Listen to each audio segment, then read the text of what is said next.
Welcome back, everybody, to I'll Hang Up and Listen, brought to you by Batty Beer Company, Western New York's premier market and tap room with over 300 beers to choose from at 7 different Western New York locations.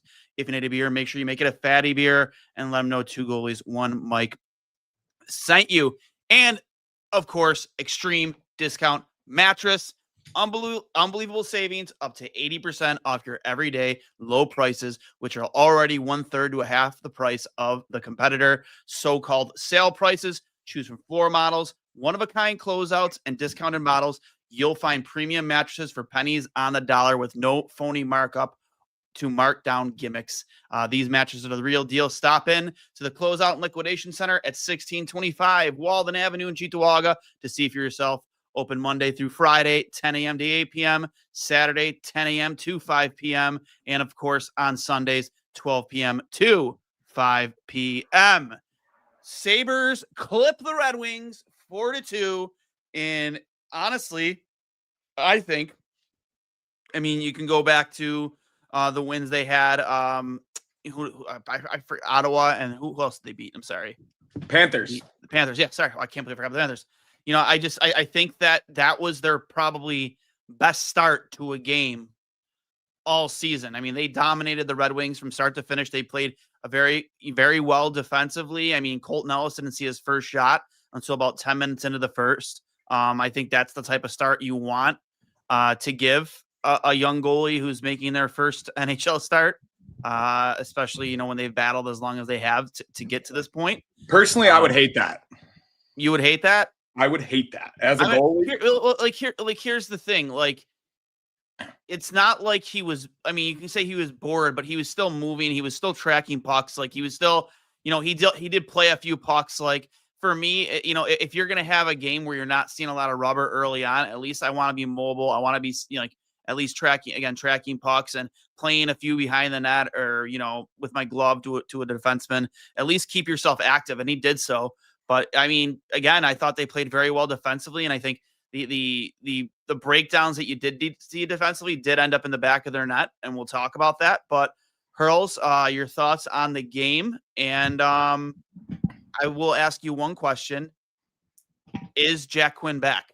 We did criticize him quite a bit last night. I mean, he was tonight, but he's got to be consistent moving forward for him to be back, right? He can have one really good game, but if then you lose every single puck battle in the next game, then you're not back. But he was tonight, and he had a really good game. Great. Maybe he definitely, people are saying, oh, Jack Quinn read our tweets. Jack Quinn heard the haters. He definitely didn't. There's no way Jack Quinn was on Twitter in between the Canadians and the Canadians game and tonight. He probably got a stern talking to from Lindy and the coaching staff. You had to, yeah. And they were like, hey, if you continue to play like this, you're going to be benched. And at this point in your career, being benched is not a good sign for your status with this team. So Jack Quinn hopefully took that to note, and he was able to play probably one of the best games of his career tonight, which came at the perfect time. But back to Ellis real quick, and I'm sure we'll talk. I only have about 20 minutes because I have a game myself. But real quick about the start of the game. Every game I play in, and Alex Lyon talks about it, I get nervous. I get nervous because I want to be good. I get nervous because of the loneliness of the position that's inherent to it. You just being alone back there and you always blaming yourself no matter what happens. So if I'm, it's never going to happen, but if I'm a 25-year-old in his first NHL start, I want to feel the puck.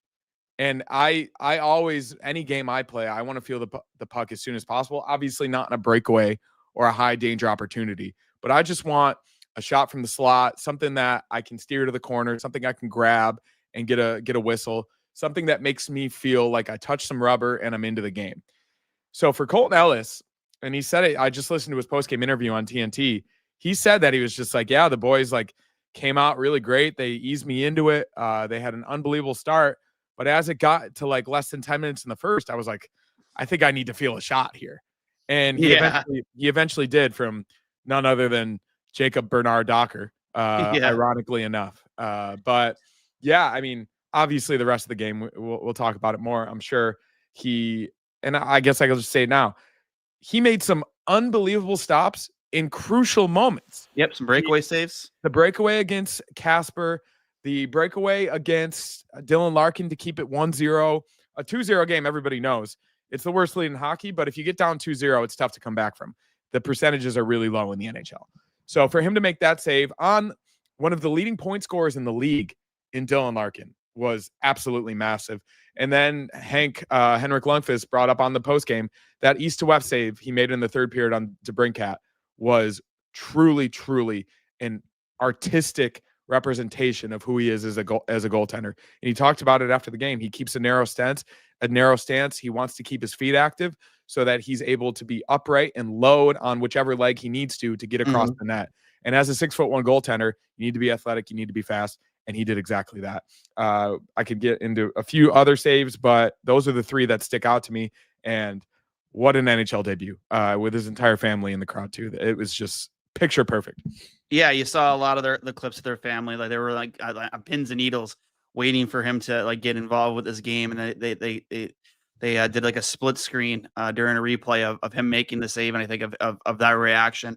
And it's just, those are just such good feel good moments, right? Like seeing your family, seeing somebody's family in the stands, just, you know, that's the moment not just like their son has worked towards, but them, like, you know, they're a big part of their development to get to that point. Early morning practices, you know, some tough conversations in the car ride home. You know what I mean? Like that had to be feel just as good for them as it did for Colton Ellis. Yeah. I mean, I just speaking from experience with my mom, my grandma, she used to come to my high school games actually down at Key Bank Center in my junior and senior of high school. Even my girlfriend, when she watches me, like, being the relative of a goalie is the worst position to be in the crowd. Oh, it is, yeah. Given the nature of the position, how alone they are, everything involved, everybody blames you when it goes wrong, everybody praises you when it goes right. It is like being the quarterback in the NFL. It's one of the most important and hardest positions in sports.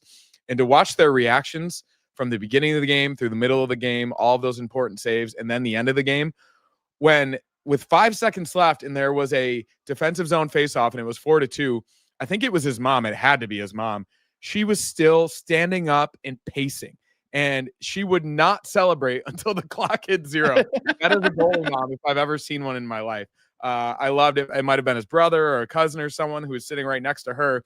He had a different either blue or blue light, and it eventually turned into a tall boy blue light at the end of the game throughout the entire game. So shout out to that guy. He's going to be on Chippewa later, hopefully on Allen instead of Chippewa, because nobody goes to Chippewa anymore. But yeah, probably a really tight-knit, small family. He's from a very small town in Nova Scotia, like northern Canada. One of my favorite follows on Twitter, Jay Fresh, he tweeted 3 weeks ago when the Sabres signed him that it's this town that I can't even pronounce, but they have this very famous seafood chowder at this one restaurant that's like world renowned. So it's a very like interesting, quirky type place. And for him to not only get drafted in 2019, which in NHL terms is a long time ago, in the third round, like the guy had pedigree. Like goalies don't get drafted that high normally. And for him to get drafted in the third round and not make his debut until over 6 years later says something about his process, his mentals, his emotional and physical development. Couldn't be happier for the kid. And he seems like an absolute beauty. So it creates a complicated situation once UPL is healthy. And UPL did get the win, I guess, tonight for Rochester. He did play the full game. So, you know, again, I don't know. I want nothing to do with a 3 goalie rotation.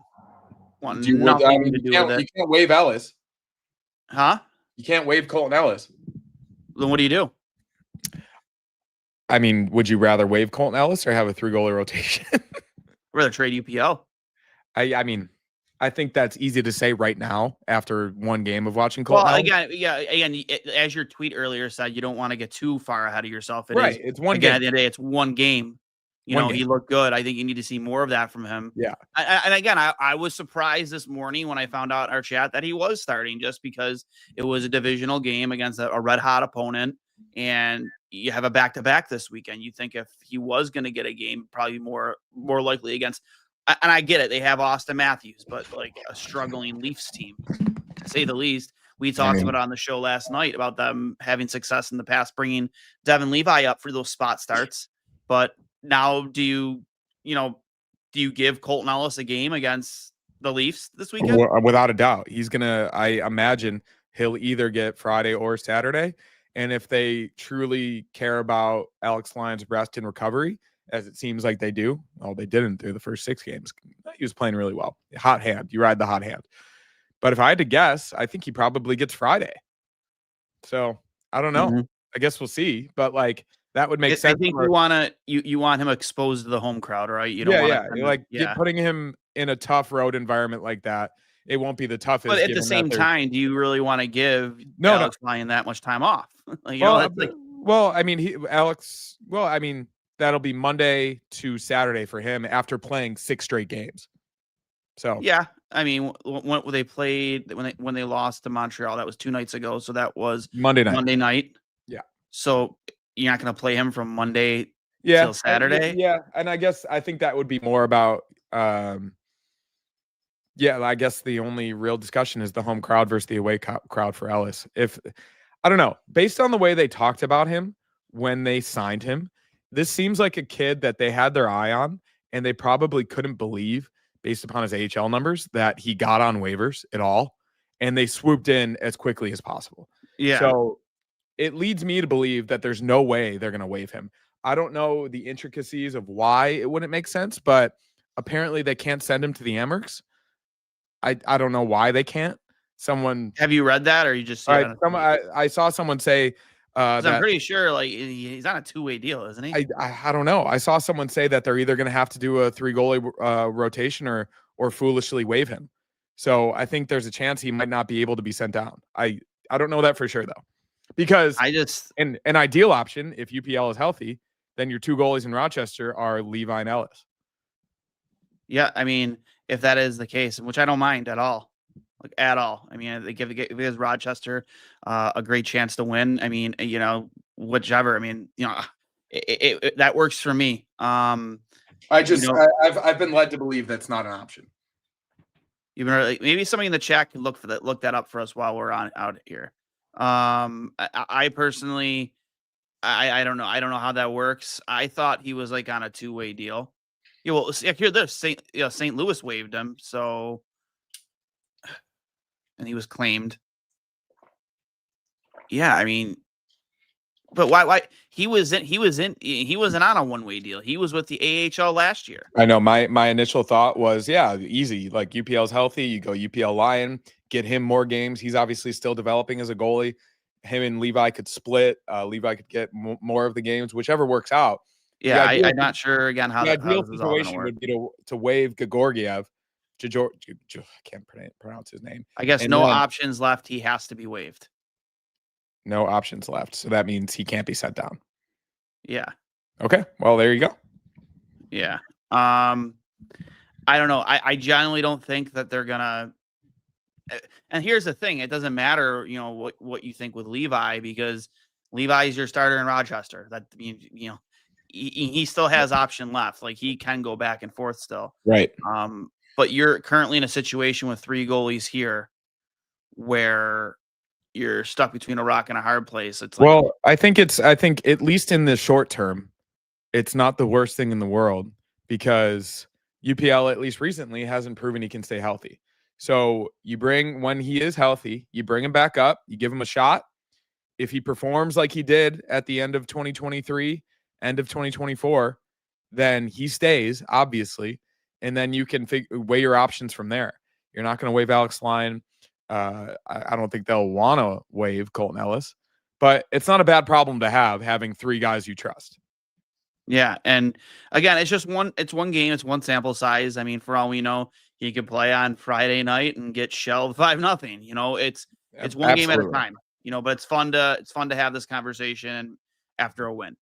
For sure. And I think given the pedigree, and given what they said about him in terms of picking him up off waivers and everything that I've read, and even our guy that we had on that one time, Gregory Bausch, the goalie guy, When I saw my initial reaction this morning, when I saw that Colton Ellis was starting, I was like, oh dear God. And he responded to it. He was like, no, like you should be excited. He's sick. He proved it tonight. He looked like an NHL ready goalie. And obviously, and we'll keep saying it, it's one game, but he has the pedigree. He has the AHL numbers. He has the development. He has the experience. And it seems like he's got the attitude.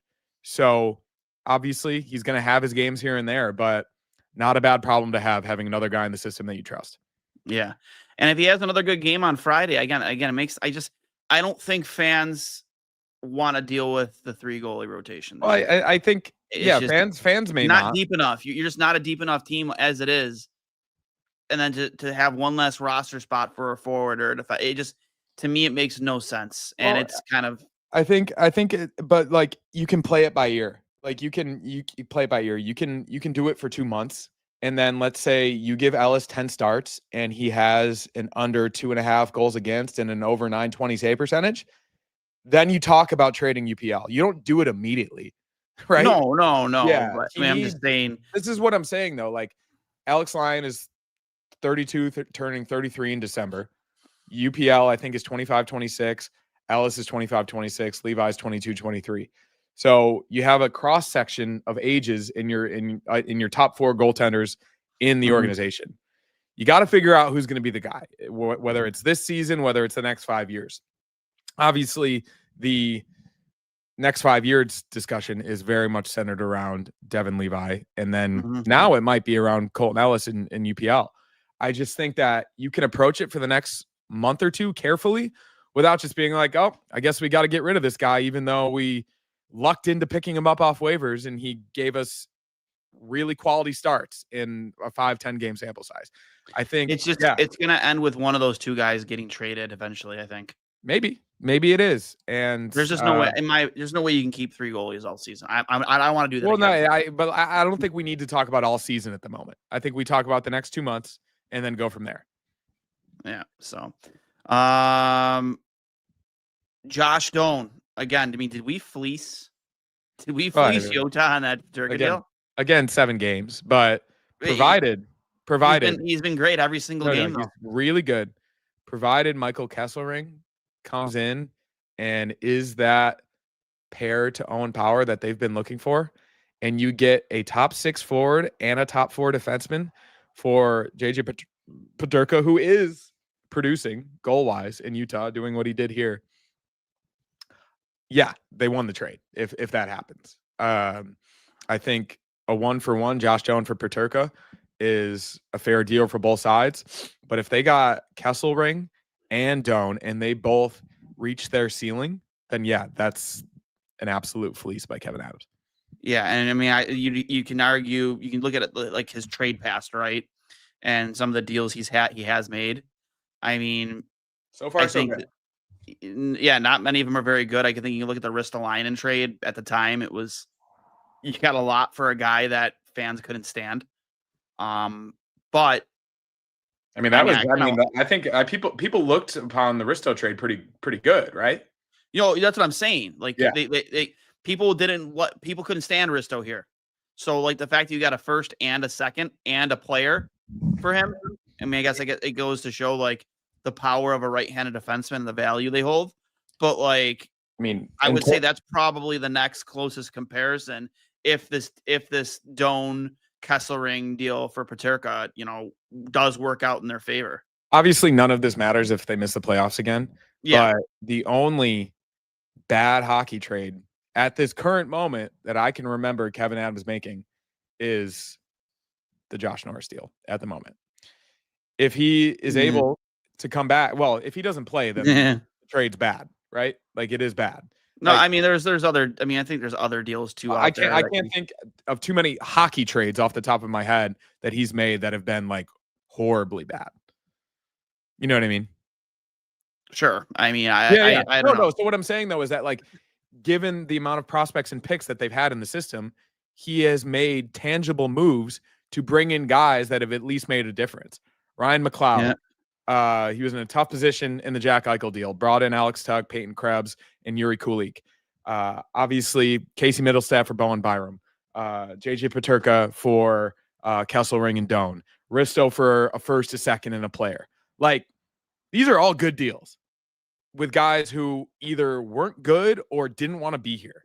Mm-hmm. So I mean, people give him a lot of flack, but I will give him credit for these trades. Oh yeah, so that's the whole point of this conversation is like you're giving credit finally when it's due. And again, you look at his trade history, and there's been a lot left to be desired, no doubt about it.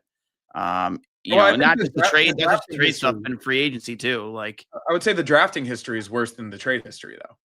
Yeah, you know what I mean. Like a lot of these guys haven't panned out in the NHL, but when he's made hockey trades and his scouting department, the analytics department is all involved in this, they've gotten guys who are still on the team that have come in and made a tangible difference. Mm-hmm. So I don't know. It's obviously, again, small sample size, but so far, Josh Doan, he's on the first power play unit. He was on the second line tonight. I think we talked about last night. Second line of Doan, McLeod, and Tuck. Pretty good. So I guess we'll see. Yeah, I guess that's a good point. Reinhart is another one. I mean, you weren't winning that trade regardless. You weren't going to win it. And if Levi pans out, it's not a bad trade. Huh? If Levi pans out, it's not a bad trade. Yeah, not at all. I mean, when you have a guy that goes and scores 60 goals 2 years, almost 60 goals 2 years later, it looks bad. It's a tough trade to win. It looks really bad. And then obviously the Eichel trade. I mean, you weren't ever winning that trade, especially if the surgery worked out. I think that he did, aside from all of the rumors about Matthew Tkachuk, I don't think they could have done much better with that trade. Yeah. I mean, if it does come down to like trading Ukko-Pekka Luukkonen, I could totally see Edmonton taking a flyer on him. They're in desperate need of a goalie. Yeah. Well, way more than Toronto because Stolarz looks pretty good. Yes, and I love watching Stolarz play. He's a good goaltender. He's a real. I would say a late bloomer is a late bloomer, but definitely a good goaltender. A lot of goalies are. I would even say Colorado. Blackwood's been out. They've got Wedgwood as the backup. Obviously, a team with Stanley Cup aspirations. I wouldn't be surprised with a situation like that. But I think everyone, especially after tonight, every single comment you see is trade at UPL, Anaheim. trade UPL. Yeah, maybe, but like they're kind of rebuilding. So I mean, UPL is only 25. I mean, right. Yeah, no, it's not out of the question. I mean, Dostal is not horrible. He's been pretty high up with them for a long time. Mm-hmm. Everyone's been trade UPL, and that's fine. Like you can be reactionary, but I think they need to play this intelligently and wait until he comes back. And if he doesn't perform, he doesn't perform. Every single person on this team needed to prove themselves this season, just like Colton Ellis needed to prove himself tonight. And he went out there and did it. See what happens next game. See what happens with UPL. See what happens with Alex Lyon. Tonight is tonight. Apparently Vegas needs a goalie now. Well, yeah. Is Aiden Hill? They signed Carter Hart. Yeah, I mean, I don't know how that'll work out, but did I miss something in Vegas? Did Aiden Hill get hurt? Yeah, I guess he must have. Another thing too, obviously Jason Zucker. Did not come back out for the third period after a collision with Bernard Docker. And then did I see Kulik got hurt too? I saw he was a bit shaken up, but I don't think he left the game. Okay. But still, like even the Zucker, that he's your leading goal scorer right now with 4 goals. Like that is an injury. I mean, does Doan have 4? No, I think Doan only has 3. Okay. So, I mean, this is a team that cannot afford injuries from their forward group. Especially their forward group, but a guy like Jason Zucker, who's been so solid for you since he's gotten here, that is one guy you cannot afford to lose because of how versatile he is, up and down your lineup, plays the power play, can play the penalty kill if you need him. That could be a huge loss. He was laboring his arm. Hopefully, it's nothing serious. I don't know if have you seen any updates there, Hurls? I used to roll on your phone, but just that. No, I was looking just as he left the game. No, so nothing yet. I know they've already spoken to Lindy. But if that ends up being a long-term injury, you've lost Norris for 2 months. You could be without Zucker. I mean, if you're Kevin Adams, it's either you're calling up Constantinius, right? Like that has to be the next guy. You can't just hope that Josh Doon or thinking you can move Krebs up and down this lineup can fill the hole. That has to be a call to Rochester for Constantinius. So, or if you're Kevin Adams, are you going to take a chance here, given that your job could be on the line, and make a trade? Or do you want Kevyn Adams to be making a trade right now? Yes. Yes. Given what I just spoke about and his history and all of our prospects and picks that aren't going to be on this team for the next 5 years, why the hell not? Go out and get a guy on an expiring deal who might be a free agent next year, who potentially is in a bad situation. Maybe it's a team like, I don't know, San Jose, maybe an older guy, maybe a veteran, maybe a team, Chicago. I don't care. Go out and get a guy, right? Like, go out and get a Nick Foligno. How about that?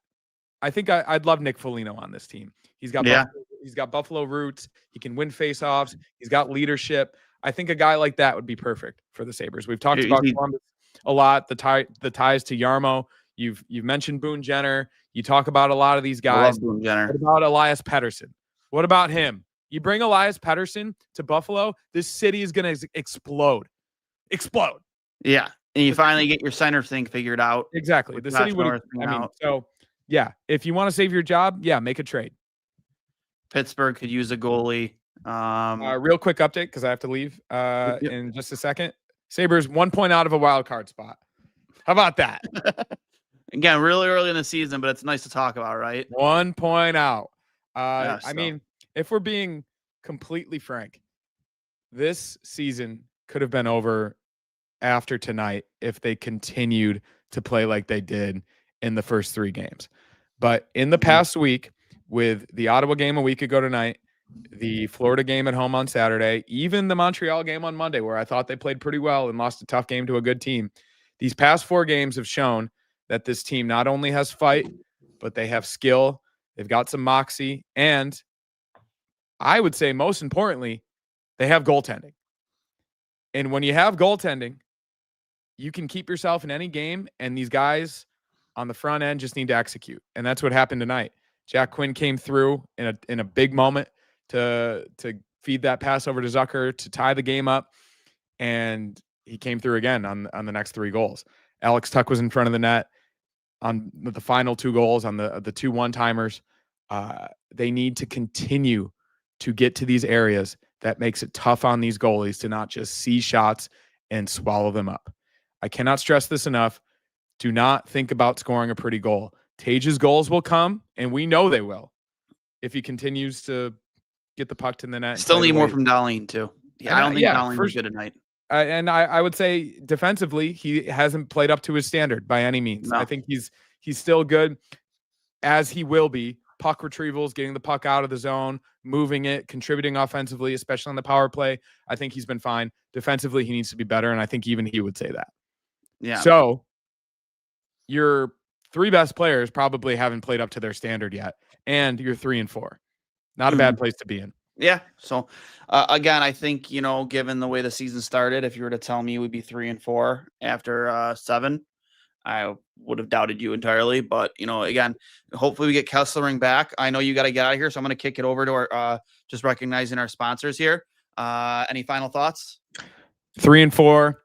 We'll see you for the Leafs Friday night. Home and home against the Leafs. Let's get it going. The least amount of Leafs fans at a home Buffalo Sabres game in probably 20 years. Yep. So I'm going to kick it over to our sponsors here with Extreme Discount Mattress. You have a good game tonight, Hurls, and we'll see you this weekend, right? Yeah, Friday night. All right then. We know with Skechers, your day starts with the comfort and support you need for your feet. And now that same innovation has made its way to the bedroom. Introducing the Skechers Sleep System. With cooling SketchKnit fabric, pressure-relieving Skechers Max cushioning, and our Skechers Posture Fit support system. Your day ends just like it began, with Skechers comfort that never stops. Skechers mattresses, exclusively at Extreme Discount Mattress, the lowest prices in the nation. We know with Skechers, your day starts with the comfort and support you need for your feet. And now that same innovation has made its way to the bedroom. Introducing the Skechers Sleep System. With cooling SketchKnit fabric, pressure-relieving Skechers Max cushioning, and our Skechers Posture Fit support system. Your day ends just like it began, with Skechers comfort that never stops. Skechers mattresses, exclusively at Extreme Discount Mattress, the lowest prices in the nation. Hey guys, sorry for letting that play twice. Had it on loop. Unfortunately, not unfortunately, they get 2 ad reads tonight. Good for them. So, yeah, Sabres obviously pretty dominant effort tonight against the Red Wings, winning 4-2. You see Colton Ellis having a real feel good moment. See us, winning his first NHL start. Coming up with some clutch saves. Lindy said it in the post game that you could feel it on the bench. When he came up with a big save. The 2 breakaway saves that he had. Josh Doan continuing to impress and surprise Sabres fans everywhere with his play. Again, I don't think anybody, we've said this before, I don't think anybody expected him to perform to this level, especially this early, given what we heard about him coming out of that trade. The type of style plays. I mean, I wouldn't expect him to have 3 goals in 7 games. And, I'm sure, again, coming in after we saw in preseason from him, I myself said I could totally see him being put in the right position, being a 20-goal scorer for this team. I still think that. I mean, 25 goals might not even out of the question with the way he's playing. Darlene, before Hurls had to get out of here, we talked about he's leaving a lot on the table defensively and offensively. He just needs to be getting on the score sheet more for the right reasons. Defensively, both goals against. I think you could. I know the TNT panel kind of pointed it out after Ellis kicked away that rebound that or the shot came in on Ellis. Instead of staying with his man in front, which was JT Compher, another former Sabre, he kind of left as if he was going to start transitioning on the zone. Compher was there, collected the puck, and beat Ellis. And then on the second goal, it was him and Power out there. Just kind of got caught puck watching, right? I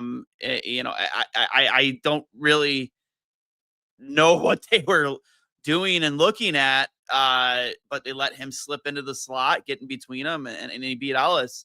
I can't really put either goalie else. I would say the only criticism I think you can have of Colton Ellis of this game is maybe he leaves a little bit left to be desired in terms of his rebound control. But again, it's his first NHL start.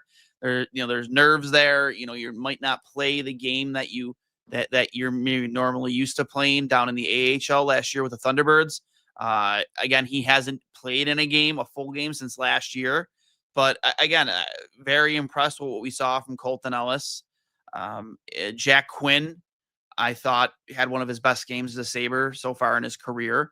He, 3-point night, that shot, the goal he did score, he sent a cannon past Johnny Gibson. The 2 assists that he had, the backhand pass and the give and go play with Zucker was beautiful. And then I think it was the Kozak goal. I want to say it was the Kozak goal.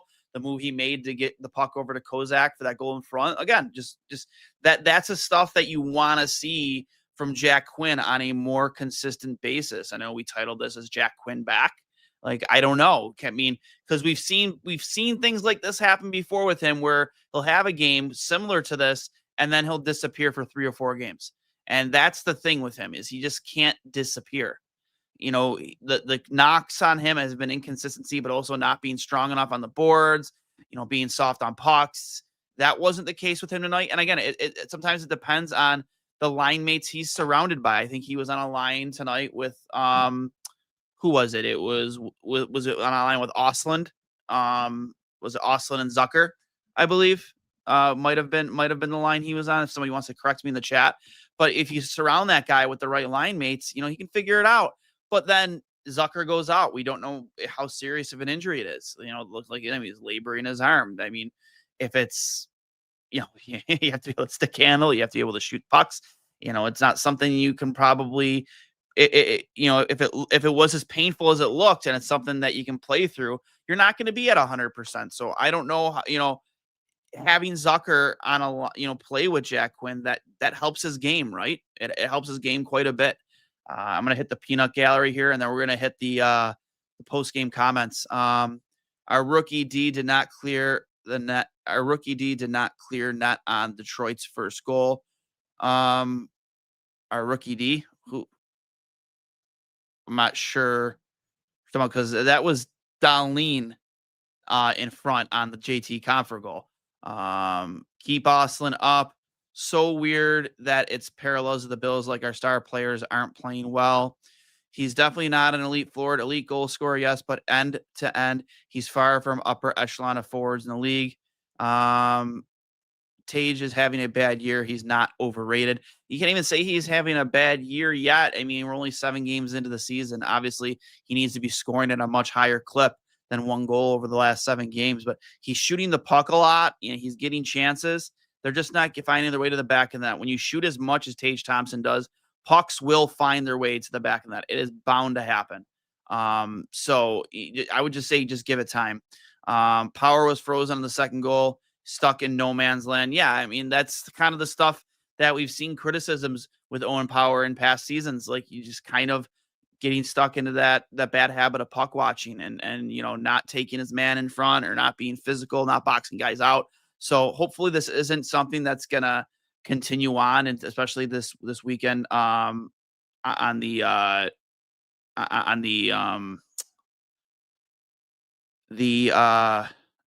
Toronto home and home. I see it. People saying they thought it was Metza. I could have swore, because the panel was talking about it. The panel was talking about it in between periods, and I could have swore that was Dahlin. I could have. Maybe I'm wrong. Maybe I'm just criticizing him for the wrong reasons. If I am, I apologize. But I could have swore that was Dahlin who left his man early after the rebound, and then they scored. But again, I could be wrong, and if I am, I do apologize. I'm gonna hit up the post game comments from Lindy and the players here via Brian Koziel. If you guys just give me a moment. Post game, let's see here. Ruff says Zucker is being evaluated. He has no time frame or update on his upper body injury. Ruff says when Quinn has ice, get ready to watch him make a play. Says Quinn has been skating really well lately. Ruff says it's the first game since camp that he liked the way they started the game. Yeah, we said it earlier. This was their best start to a game so far this season. They dominated Detroit. I mean, I don't think Detroit expected Buffalo to play the way they did to start that game. They play with desperation and they play with urgency. Ruff says the big saves fired up the bench, fired up the crowd. They were big momentum swings. More on Colton Ellis from Lindy Ruff. My first NHL game wasn't as good as that. Says he's worked extremely hard. Says he was concerned that he didn't face a shot for a while. He liked him handling the puck to help the defense, and he made a huge save on the backside in the third period. Ellis said he talked to his family just before the game, but he tried to stay in his normal game routine. Said there were about 25 to 30 people here for him tonight. Ellis says tonight is huge for him, but huge for his family and supporters. Many played instrumental roles in this moment. Says it all. Says it was all of their moment tonight. We talked about that earlier. Like, your mom, your dad, your family, like the early morning practices, long road trips. Again, sometimes you have difficult conversations on a car ride home after a tough game. Like everybody plays a big role in that, man. And they're all part of the development process. No matter what level you play at. So, Ellis, I was pretty emotional before the game. Me and my fiance had some old pictures sitting in the hotel. Kozak on Ellis. He's a dog in practice. He works so hard. It was really cool to see his name on the sheet this morning, knowing he was getting the start. So it sounds like these guys really rallied around him getting a start. And again, I thought they played very, very well defensively, no doubt. Quinn says the biggest thing he's trying to do is to get himself looks to score and be in the right position to be able to score. Quinn says they knew the way they needed to play with Ellis and net and limit the chances to help him out as much as possible. Yeah, again, you saw that, especially in the first period. They really didn't give up much. Again, there were a couple breakaway saves, but, I'll take a one-on-one breakaway save, just me and a shooter, over an odd man rush, honestly, almost any day. I know some people might sound that's crazy, but you're in so much more control that way. Like, it's you and him, and that's it. You're not worrying about having to try and communicate with the defender about, taking the pass or having to worry about a pass over. It's just you and a shooter. So, again, couple clicks to him, but at the end of the day, if I'm in his situation, I would have so much more to have that be a breakaway than anything. Quinn on Ellis, it was great. So awesome to see. Such a good guy. We really wanted to get a win for him. So yeah, again, it sounds like they really did rally around Colton Ellis. I almost going to say Ryan Ellis. But yeah, I'm gonna see if I can find again that clip that I was talking about. Again, I know the TNT panel was talking about it. Paul Bissonnette, Biz Nasty was talking about it. We all know all the people in Buffalo really love him going back a couple of years. But yeah, I just want to see if I can find that clip. Twitter just kind of randomly shut down on me. But let's see here. I mean, again, if I blame the wrong guy, I do apologize for that. But I remember vividly on the panel he was talking about with Chelios. Let's see here. Let me see. I don't know. Let me see. There's Metz. Is it Metza and Dahlin out there? Maybe that's why I thought it was both. It might have been. Hold on. Yeah, Metza's out there. I see Metza.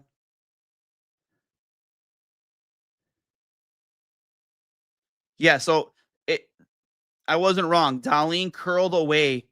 The puck was shot, and Dahlin immediately curled away off of Comfer after the rebound, and as if he was going to transition up ice, but they did not have possession yet, and he left Comfer all alone. So, I mean, to me, that's more on Dahlin than anything, because that was his man. Metza, could have picked him up, but yeah, the initial shot came in. They did not gain possession. Dahlin took himself out of position in front of the net. Even Chris Chelios said, one of the greatest American-born defensemen of all time, says you got to stay in front of the net until you know you have possession and until you're working your way out of the zone. And Dahlin didn't do that. And again, I'm not saying this isn't like us shitting on Rasmus Dahlin. He's one of the best defensemen in the world. We all know that. We've seen it all the time. But again, I don't think it's the best start to a season for him. Same thing with Tage. Same thing with Tuck. Your stars aren't shining.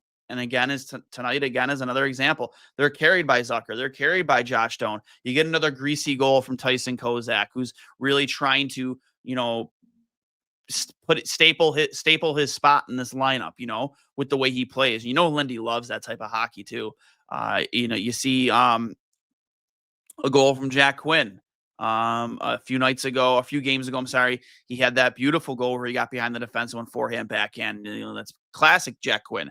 So you just really, really need your stars to shine, and a good time for them to start doing that is this weekend in a very emotional home and home back to back against the Toronto Maple Leafs. We talked about it last night on Two Goalies. Well, Mike, given the kind of the political atmosphere right now, you might not get as many Leafs fans down here in the States. Plus, you obviously have the World Series, the Blue Jays, so that's going to affect that. And I think it'll definitely affect it on Saturday. I would not be surprised if Saturday is not a sellout. There aren't as many. It isn't as much of a hostile atmosphere in Toronto as maybe you would expect. So we'll see. We'll probably see Colton Ellis get one of those two games. Probably Friday, given the fact that, you probably want him in front of your own home crowd. Again, seeing as how he played tonight. So, but that's all I got for you guys. Just please remember this is brought to you by Fatty Beer Company, Western New York's premier market and tap room with over 300 beers to choose from at 7 different Western New York locations. If you need a beer, please make sure you make it a Fatty Beer. Let them know Two Goalies, One Mike sent you. I am Duane. For Hurls, who had to leave for his own hockey game. This has been another edition of I'll Hang Up and Listen. If you've enjoyed this content, please, if you're listening on Apple Podcasts, Spotify, wherever you get your audio podcast, please make sure you subscribe, leave us a 5-star rating. Let us know what you think. If you're, watching on Twitter or X or whatever you call it these days, or Facebook, please make sure you're following along. Hit the like button, leave a comment.